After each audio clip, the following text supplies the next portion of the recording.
सबको नमस्कार।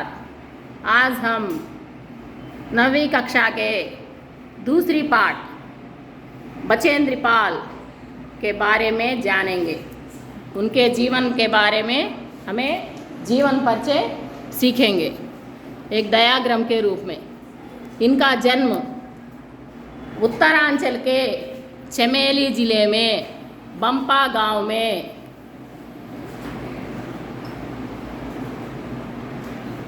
उत्तरांचल के चमेली జిల్లా में बंपा गांव में उत्तरांचल రాష్ట్రం చమేలి జిల్లా బంపా ఊరు వీటిల్లో 24/5/1954 మీరు గుర్తుండటం కోసం ఈ నంబర్ ఇలాగే చదువుకోండి. మీరు హిందీలో చదివేది ఓకే, కానీ మళ్ళీ దాన్ని ట్రాన్స్లేట్ చేసుకుని అట్లా అంటే ఇబ్బంది అనిపించేవాళ్ళు ఈ విధంగానే చదువుకోవచ్చు. హిందీలో ఏమని చెప్తారో చూద్దాం. 24 అంటే ఫస్ట్ 4 చెప్పి 2 చెప్పాలా.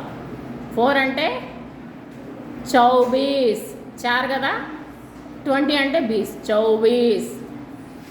5 అంటే అక్కడ మే 24 మే 1954. 4 ఉంటే చా పలకాలి.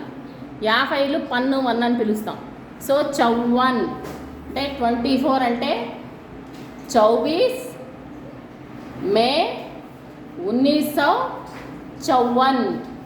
24 మే 1954 में हुआ. 24 మార్చి 1954 ఉత్తరాంచల్ రాష్ట్రంలో చమేలి జిల్లాలో బంపా గ్రామంలో జరిగింది ఆమె జననం. గొప్ప వ్యక్తుల జీవితం అన్నమాట. మాత ఏమ తల్లి హంసాదేయి నేగి, పిత కిషన్ సింహ్ పాల్, తీసరీ సంతాన్. వీళ్ళిద్దరికి ఈమె 3వ సంతానం. మాత హంసాదేయి నేగి, పిత కిషన్ సింహ్ పాలు, వీళ్ళకి 3వ సంతానం. వీళ్ళది ఎలాంటి కుటుంబం? గరీబ్ పరివార్, చాలా పేద కుటుంబం. అందుకే ఈమె పేద కుటుంబం కాబట్టే ఈమె వేరే వీళ్ళమ్మ చాలా కష్టపడి వాళ్ళిళ్ళల్లో వీళ్ళిళ్ళల్లో పనులు చేసి మరి ఏమో చదువుకుంది. చాలా శ్రమ చేసింది. చిన్నప్పుడంతా జీవితం కష్టాలతోనే, డబ్బు ఇబ్బందులతోనే గడిచింది ఆమెది. సరే, తర్వాత ఈమెకి చిన్నప్పటి నుంచి ఒక కోరిక ఉండేది. ఏంటంటే అది పహాడోం పర్ చడనే కా చావ్ బచ్పన్ సే థా. పహాడోం పర్ చడనే కా చావ్, కొండలెక్కాలి అనేటువంటి కోరిక చిన్నప్పటి నుంచి ఉండేది. దానికి వాళ్ళ పెద్దన్న అడ్డు చెప్తూ ఉండేవాడు. వాళ్ళ తమ్ముడిని ఎక్కడానికి మాత్రం ఆయన ప్రోత్సహించేవాడు. ఈమెను ఎక్కడాన్ని అయితే అడ్డు చెప్పేవాడు. ఆడపిల్లలకి ఎందుకు ఇవన్నీ అని. కానీ ఈమె అనుకునేది, మగపిల్లలు చేయగలిగిన పనులు ఆడపిల్లలు ఎందుకు చేయలేము, ఎందుకు అన్నయ్య నన్ను అరుస్తూ ఉంటాడు అని ఎప్పుడు ఆమె ఆలోచిస్తూ ఉండేది. కానీ వాళ్ళ అన్నయ్య అడ్డగించాలనుకున్నా కానీ ఈమెకి కొండలు ఎక్కడం తప్పలా. ఎందుకనేది చూద్దాం. स्कूल जाने के लिए 5-6 मील चढ़ाई चढ़नी और उतरनी पड़ती थी.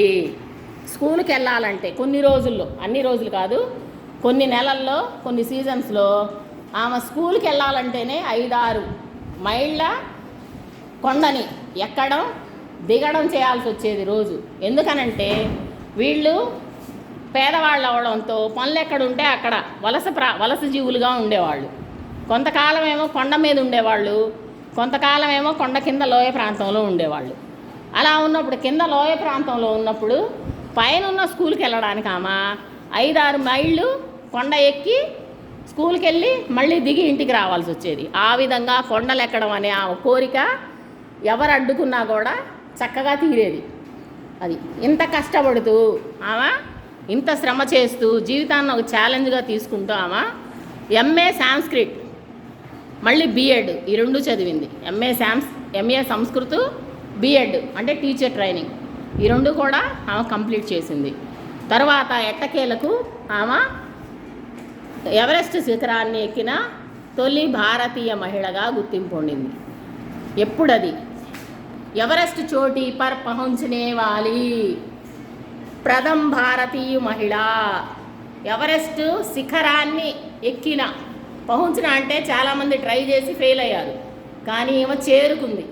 పహుంచనే వాలి ప్రథమ భారతీయ మహిళ, ఫస్ట్ భారతీయ మహిళగా ఎప్పుడు 23/5/1984. ఈ నెంబర్ కూడా అలాగే చూడండి. 23 అంటే తీను బీసు తేయిస్, 23 అంటే తేయిస్, 5 అంటే మే, 1904 అంటే 4, 80 అంటే 80, 84. 23 మే 1984.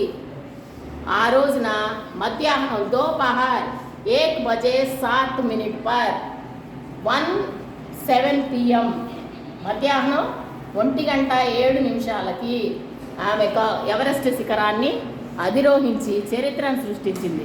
చూడండి, 23 ఆమె మధ్యాహ్నం ఎవరెస్ట్ శిఖరాన్ని ఎక్కింది.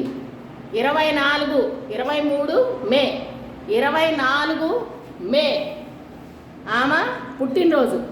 అంటే నెక్స్ట్ డే ఆమె పుట్టినరోజు న్యూస్లో ఆమె సెన్సేషనల్గా ఒక చరిత్రను సృష్టించిన వ్యక్తిగా న్యూస్లో నిలిచింది. ఆమె 30 సంవత్సరాలకి ఒక చరిత్రను సృష్టించింది. మహిళలు ఏదైనా సాధించగలరు అనే ఒక విషయాన్ని, మనిషి ఎదగడానికి డబ్బు ఆటంకం కాదు, సమర్థతతో ఎన్ని ఘన విజయాలైనా సాధించవచ్చు అని నిరూపించినటువంటి వ్యక్తి బచేంద్రి పాల్. సో ఈమెకు సంబంధించిన సమాచారం కనుక మీకు మేము చెప్పిన వివరణ కనుక నచ్చినట్లయితే ప్లీజ్ లైక్ చేయండి, షేర్ చేయండి. 9th క్లాస్ పిల్లలకి ఇది అందుబాటులోకి తీసుకెళ్ళండి షేర్ చేయడం ద్వారా. ఎక్కువ మంది చదువుకోవడానికి హెల్ప్ చేయండి. Thank you all. Please like చేయండి, షేర్ చేయండి, సబ్స్క్రైబ్ చేయండి, మా వీడియోలని ప్రోత్సహించండి.